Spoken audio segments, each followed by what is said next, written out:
It isn't just a sex trafficking scandal.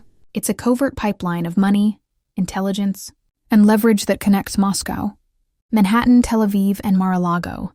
Jeffrey Epstein ran a network of offshore accounts, shell corporations, and secret trust funds, housed in places like Deutsche Bank, which processed over $1 billion in suspicious transactions.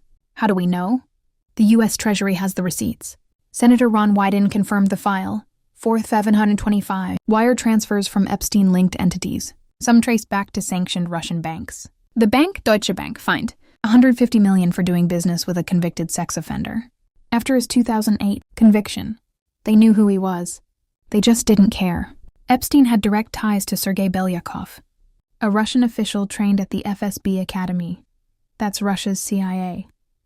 Belyakov reportedly helped Epstein navigate a blackmail threat involving a Russian model in Moscow. Let me say that again. The convicted sex trafficker got help from Russian intelligence to silence a woman who was blackmailing his American clients. And who else banked with Deutsche Bank during this same period? Donald Trump. Deutsche Bank was basically his last lifeline after every other Wall Street firm cut him off. They funded him while laundering Russian cash and handing out VIP treatment to Epstein. You seeing the overlap? Now let's talk Ghislaine Maxwell, daughter of Robert Maxwell, British media tycoon, and Cheam, according to multiple credible sources, a suspected Mossad asset. Maxwell died mysteriously on a yacht named Lady Ghislaine, after looting his company's pension fund and supposedly helping Israel secure nuclear secrets. And his daughter?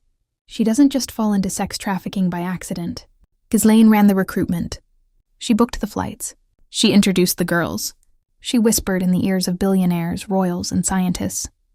She built the trap, and Epstein held the bait.